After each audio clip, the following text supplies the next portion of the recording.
আসসালামু আলাইকুম। আমি মাহমুদুল হাসান।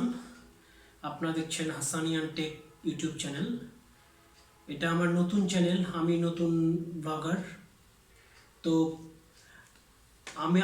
এটা হচ্ছে আমার প্রথম ব্লগ, এবং আমি অনেকদিন ধরে অপেক্ষা করছিলাম যে আমার প্রথম ব্লগে আপনাদেরকে স্পেশাল কিছু উপহার দেব।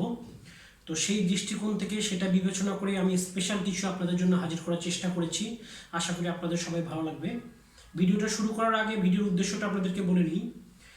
অনেক সময় আমরা যখন মোবাইল ফোন কিনতে যাই, মোবাইল ফোন কিনতে গিয়ে এখন তো মোবাইল ফোনে একই জিনিস, একই কনফিগারেশন, একই সব কিছু বিভিন্ন ব্র্যান্ড বিভিন্ন নামে নিয়ে আসতেছে একই জিনিস। তো মোবাইল ফোন কোম্পানিগুলো আমাদের ব্রেনটাকে আসলে পাজল করে দিচ্ছে যে কোন মোবাইল ছেড়ে আমরা কোন মোবাইল কিনবো। তো অনেক সময় আমাদের ডিমান্ড অনুসারে মোবাইল ফোন কিনতে হয়, যে কে কোন পারপাস ইউজ করবে। কেউ ফটোগ্রাফির জন্য ইউজ করে, কেউ গেমস খেলার জন্য ইউজ করে, বা কেউ নর্মালি ডেইলি ইউজের জন্য এটা ব্যবহার করে থাকে। তো কার কোন ফোন দরকার, কিভাবে কোন কনফিগারেশনের ফোন কার ডিমান্ডটা ফুলফিল করতে পারবে, তো এই ব্যাপারগুলো ক্লিয়ার করার জন্য আজকে আসলে আমার এই ভিডিওটা করা।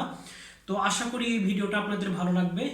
এবং যদি আমার চ্যানেলটি সাবস্ক্রাইব করে না থাকেন, যেহেতু আমার নতুন চ্যানেল, আপনারা সাবস্ক্রাইব করবেন, আমার পাশে থাকবেন। আর এটা আমি আসলে শখের বসেই ভিডিওটা করছি। ইউটিউব চ্যানেলটা আমি শখের বসেই করেছি। আমি আসলে একটা ছোটোখাটো সরকারি জব করি। তো আমি চাচ্ছিলাম যে আমি যা জানি সেখান থেকে কিছু যদি আপনাদেরকে মাঝে আমি শেয়ার করতে পারি, যে আপনার যদি উপকার হয় তাহলে আমার খুব ভালো লাগবে। তো সেই দৃষ্টিকোণ থেকে আসলে আমার এই ভিডিওটা তৈরি করা বা ইউটিউব চ্যানেল খুলে সেখানে ভিডিওটা আপলোড দেওয়া। তো যদি আপনারা ইন্সপায়ার করেন, যদি অনুপ্রেরণা নেন, তাহলে আমি চেষ্টা করবো আরও ভালো ভালো ভিডিও নিয়ে আসার। তো কথা না বাড়িয়ে আমরা আমাদের আজকের মূল ভিডিওতে চলে যাই। কোন জিনিসগুলো আপনি খেয়াল রাখবেন একটা মোবাইল ফোন কেনার আগে? সর্বপ্রথম যে জিনিসটা আপনাকে খেয়াল করতে হবে সেটা হচ্ছে এজ অফ ফোন। ফোনটা কতদিন আগে বাজারে এসেছে। আপনি একটা জিনিস খেয়াল করবেন, আজকে যদি আপনি একটা মোবাইল ফোন কেনেন, তাহলে দেখা যায় যে এক সপ্তাহ পরে যে মোবাইল ফোনটা আসছে, সেই মোবাইল ফোনটার কনফিগারেশন তার চেয়ে ভালো, নতুন নতুন ফিচার নিয়ে আসছে, নতুন নতুন ফিচার নিয়ে ফোনগুলো আসছে। সো আপনি যদি এক সপ্তাহ আগের ফোন কিনেন, দেখবেন আপনি এক সপ্তাহ পরে কেউ ফোন কিনলে সে আপনার চেয়ে নতুন কিছু ফিচার পাবে।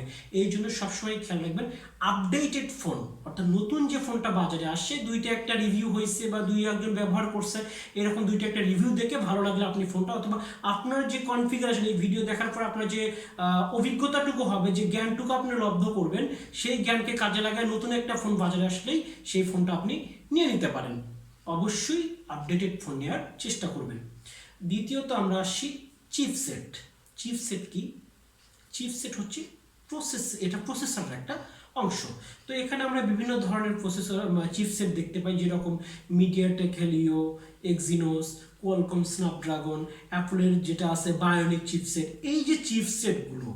এই চিপসেটগুলো কিন্তু বিভিন্ন কোম্পানির হয়ে থাকে। এগুলোর ওয়ার্কিং অ্যাবিলিটি ভিন্ন ভিন্ন হয়ে থাকে। যেরকম স্যামসাং থেকে যে এক্সিনোস চিপসেটটা দিয়ে আসে, এই চিপসেটটা, আরেকটা আছে মিডিয়াটেক হেলিও যেটা আছে, তার সাথে কিন্তু কম্পিট করে কোনটা? Qualcomm Snapdragon.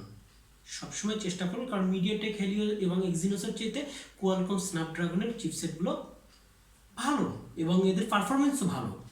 তারপরে আসলে অ্যাপলের বায়োনিক, ওটাতে আসলে এখানে কথা বলে এভাবে লাভও নেই, কারণ হচ্ছে অ্যাপলের বাইরে এই চিপসেটটা কেউ পায় না, শুধু অ্যাপল ফোন যারা ইউজ করে তারা এটা পেয়ে থাকে। সো এটা নিয়ে এত কথা আমরা না বলে, আমরা যেহেতু নর্মাল অ্যান্ড্রয়েড ইউজার। তারপরে আমরা আসছি চিপসেটের ন্যানোমিটার। ন্যানোমিটারটা কি? কিছুদিন আগে ছিল 18 ন্যানোমিটার, তারপরে 16 nanometre, 12 nanometre, 8 nanometre, 7 nanometre.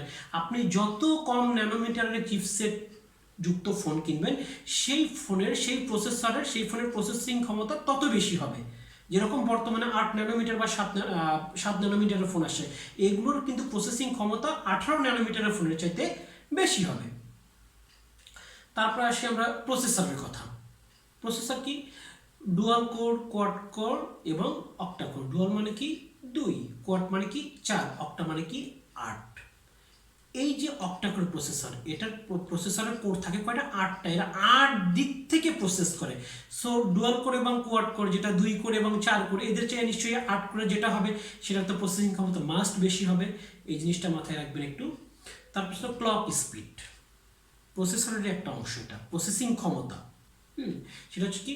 1 GHz, 1.8 GHz, 2 GHz, 2.2 GHz, 2.8 GHz, এই যে এগুলো যে গিগাহার্টজ এর ক্লক স্পিড, যত ক্লক স্পিড বেশি হবে তত প্রসেসিং ক্ষমতা বেশি হবে, আপনার ফোনটি তত ফাস্ট হবে। আপনি গেমিং বলেন, ডেইলি ইউজ বলেন, বা যে কাজটাই বলেন না কেন, তখন আপনি যত ক্লক স্পিড বেশি হবে আপনার ফোনের কাজগুলো তত দ্রুত হবে। সো আপনি ক্লক স্পিডের দিকে ফোন কেনার সময় অবশ্যই খেয়াল রাখবেন। তারপর আসলো স্টোরেজ টাইপ। স্টোরেজ টাইপ আসলে অনেক বড় একটা ফ্যাক্টর। কারণ হচ্ছে আপনি যদি ভালো একটা চিপসেট নেন, ভালো ক্লক স্পিড বা ন্যানোমিটার যুক্ত চিপসেটও যদি নেন, কিন্তু আপনার স্টোরেজ টাইপ যদি পুরাতন হয়, আপডেটেড না হয়, তাহলে কিন্তু ফোনের গতি আপনি ওইভাবে পাবেন না।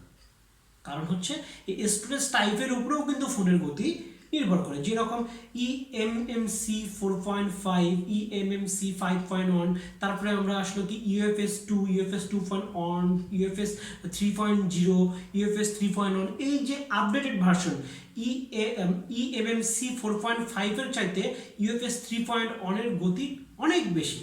আমরা এখানে একটা উদাহরণ হিসেবে আপনারা স্ক্রিনে দেখতে পাচ্ছেন, উদাহরণ হিসেবে আমরা দেখতে পারি, যদি UFS 2 কথা বলি, আমরা eMMCর কথা না বলি, UFS 2 রিড স্পিড হলো 440 Mbps, মেগাবাইট পার সেকেন্ড। সেখানে UFS 3.1 এর রিড স্পিড হচ্ছে 2100 Mbps। দেখেন প্রায় দ্বিগুণেরও বেশি। আবার রাইট স্পিড হচ্ছে, ওটা হলো রিড স্পিড বললাম, রাইট স্পিড হচ্ছে UFS 2 190 Mbps এবং UFS 3.1 এর হচ্ছে 1200 Mbps। তো আপনি যত আপডেটে যাবেন, যত রিড রাইট স্পিড বেশি হবে, তত কিন্তু আপনার ফোনের গতিটাও বেড়ে যাবে। সো এখানেও আপডেটের যেরকম UFS 3.1 অথবা UFS 3.0 বা UFS 2. এগুলো হচ্ছে আগের চাইতে আপডেটেড ভার্সন। সো আপডেট হওয়ার চেষ্টা করবেন বা আপডেটগুলো নেওয়ার চেষ্টা করবেন। এরপরে আসলো র্যাম টাইপ। র্যামটা কীরকম? আমরা এখন একটা জিনিস দেখে থাকি, সেটা হচ্ছে এরকম। আমি একটু আগে যে বলেছি যে স্টোরেজ টাইপ এবং এখানে হলো র্যাম টাইপ, এই দুটোর কম্পারিজন আমি দেখাবো একটু পরে আসি সেটাতে। আমরা র্যাম টাইপে চলে যাই। LPDDR3, LPDDR4, LPDDR4X এবং LPDDR5। একটা জিনিস খেয়াল করেন, স্ক্রিনে আপনারা দেখতে পাচ্ছেন LPDDR3 এর স্পিড হচ্ছে 1066 Mbps, সেখানে LPDDR5 এর স্পিড হচ্ছে 6400 Mbps। কত গুণ? 5 গুণেরও বেশি। তাহলে অবশ্যই আপনি যদি LPDDR3 র্যাম নেন আর ওখানে যদি LPDDR5 র্যাম থাকে, সেই LPDDR5 র্যাম অবশ্যই গতি বেশি পাবে। এখন আমরা র্যাম টাইপ এবং স্টোরেজ টাইপ এই দুটো একটু তুলনা করব, কম্পারিজন করব। দেখেন পারফরমেন্স কম্পারিজন।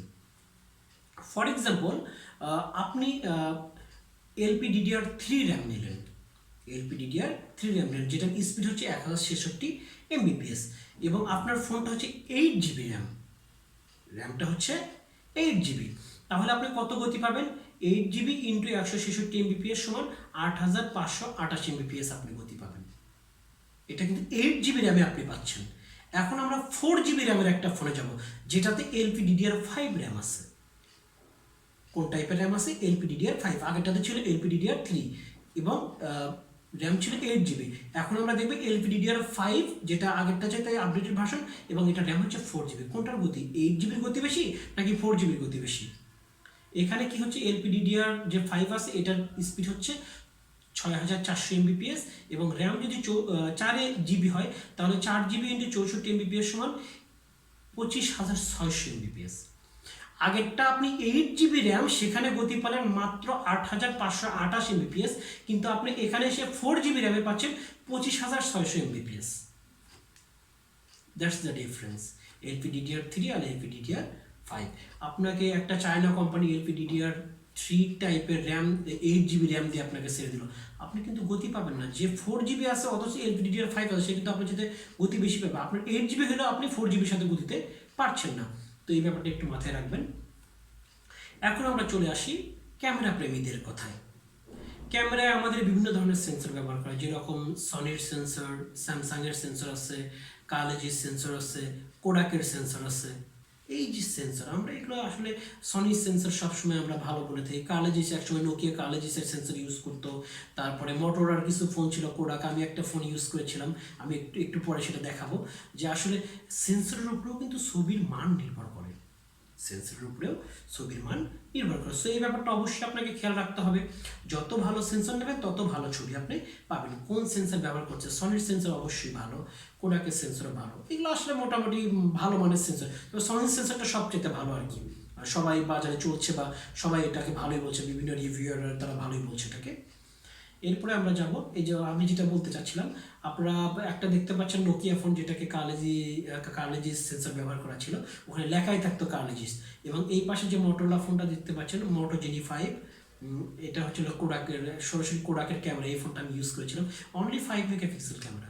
অথচ এর ছবি দেখলে আমি এখনও কিছু ছবি, ফোনটা আমি হারাই ফেলছি ঢাকা বিশ্ববিদ্যালয়ে হলে যখন ছিলাম, হলে থাকতে আমার ফোনটা হারায় যায়। তো ওই ফোনের কিছু ছবি আমার এখনও আছে। এখনকার 64 মেগাপিক্সেলের ছবি আমার ওইভাবে পছন্দ হয় না আসলে। যাই হোক, সে কথা পরে আসে, আর এখন আমরা মূল আলোচনায় চলে আসি। ডিসপ্লে টাইপ, বিভিন্ন ধরনের ডিসপ্লে আছে। আইপিএস আছে, আইপিএস এর মধ্যে বিভিন্ন ভাগ আছে, HD, HD plus, full HD যেটাকে এফএইচডি বলা হয়। তারপরে আছে অ্যামোলেড ডিসপ্লে, যার মধ্যে আবার ভাগ আছে সুপার অ্যামোলেড প্লাস। এছাড়াও টিএফটি এবং ওএলইডি প্যানেলগুলো আমরা পাই বিভিন্ন, এগুলো হলো ডিসপ্লের কমন আর কি। কিন্তু একটা আইপিএস ডিসপ্লেতে আপনি যে মানে রেজুলেশন পাবেন বা যত উজ্জ্বল এবং যত সুন্দর আপনি ডিসপ্লেটা এনজয় করতে পারবেন, কিন্তু আইপিএসে যা পাবেন অ্যামোলেডে কিন্তু তার সাথে অনেক বেশি পাবেন। আর এদিকে টিএফটি ওএলইডি, তবে আমার এখানে যে 4 প্রকারের যে ডিসপ্লের কথাই বলেছি, এর মধ্যে অ্যামোলেড ডিসপ্লে হচ্ছে সুপার, একদম বেস্ট ডিসপ্লে। তবে এটার একটা মানে একটা কি বলে এটাকে, দুর্নাম আছে, বা এটা লোকে বলা বলি করে, আমাদের এলাকাতে অনেকেই বলতে শুনছি যে স্যামসাং এর ফোনগুলোর ডিসপ্লে নাকি ভঙ্গুর বেশি। তবে এটা আমি কখনো দেখি নাই, যদি এটা প্রোডাকশন ভালো থাকে হয়তো বা এরকম কোনো সমস্যা হবে না। তবে অ্যামোলেডের উপরে কোনো ডিসপ্লে আমি এখনো দেখিনি, ভবিষ্যতে আসবে কিনা জানি না। তো আইপিএস, টিএফটি, ওএলইডি, অ্যামোলেড, এগুলোর মধ্যে অ্যামোলেড ডিসপ্লে অবশ্যই ভালো। যদি অ্যামোলেড ডিসপ্লেতে আপনি একটা ফোন ইউজ করে দেখবেন আর আইপিএস অথবা টিএফটিতে ইউজ করে দেখবেন, আপনি কিছুই মজা পাবেন না। তবে এখানে কিছু ব্যাপার আছে, এই ব্যাপারগুলো, এর ডিসপ্লের মধ্যে আরও কিছু ব্যাপার আছে যেটা আমি একটু পরে বলছি। রিফ্রেশ রেট, একটা যদি আইপিএস ডিসপ্লে 90 রিফ্রেশ রেট হয়, আর একটা ওএলইডি ডিসপ্লের যদি রিফ্রেশ রেট তার চেয়ে কম হয়, তখন কিন্তু আইপিএসটাতে আপনি কিন্তু অনেক মজা পাবেন দেখে, অনেক মজা। রিফ্রেশ রেট যত বেশি হবে তত ডিসপ্লেটা অনেক উজ্জ্বল হবে এবং ভিভিড হবে। তো আপনি ইউজ করে মজা পাবেন। এখন 90 হার্জ, তারপরে 120 হার্জ এরকম রিফ্রেশ রেটের অবশ্য ডিসপ্লেগুলো আসতেছে বিভিন্ন ফোনে। আমরা চায়না ফোন বা বাংলাদেশে যেগুলো অ্যাসেম্বল হচ্ছে এই ফোনগুলোতে আমরা এই জিনিসগুলো দেখতে পাচ্ছি। তো রিফ্রেশ রেটের উপরে আসলে ভিভিডনেস এবং এটার উজ্জ্বলতা বা ইউজ করে যে মজা, অপারেট করে যে মজা, এটা অবশ্যই নির্ভর করে অনেকটাই। রিফ্রেশ রেট বেশি হলে অবশ্য কিছু নেগেটিভ সাইড আছে, যত রিফ্রেশ রেট বেশি হবে তত মানে চার্জ বেশি খাবে।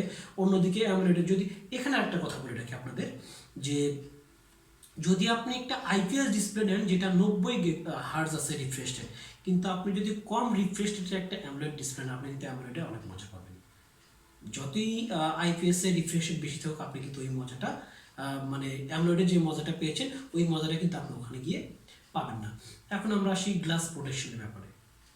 নর্মাল গ্লাস বা কিছু কিছু উইদাউট প্রোটেকশন থাকে, টেম্পার্ড গ্লাস লাগানো থাকে আর কি কিছু কিছু ক্ষেত্রে। কিন্তু এখন আসছে গরিলা গ্লাস, যেটা কর্নিং গরিলা গ্লাস 1, 2, 3, 4, 5 পর্যন্ত চলে গেছে, বা এর সাথে আপডেটেড হয়ে গেছে। গরিলা গ্লাস হলে আপনার স্ক্র্যাচ পড়ার সম্ভাবনা খুবই কম থাকে, এবং প্রোটেকশন ভালো থাকলে আর কি এটা ভঙ্গুরতা অনেকটাই কমে যায়। সো অবশ্যই আপনার গরিলা গ্লাস যতটা আপডেটেড ভার্সন পান, অবশ্যই সেটা একটু দেখে নেওয়ার চেষ্টা করবেন। তো এই ছিল আজকে আমার খুঁটিনাটি আলোচনার বিষয়। আশা করি আপনারা বুঝতে পেরেছেন, এবং আমি যে কথাগুলো বলেছি আমার প্রথম ভিডিও হিসেবে আশা করি ভালো কোনো একটা ভিডিও আপনাদেরকে উপহার দিতে পেরেছি। আপনারা আমাকে অনুপ্রেরণা দেবেন, আমি যেন আরও ভালো ভালো ভিডিও আপনাদের উপহার দিতে পারি। আমার জন্য দোয়া করবেন সবাই।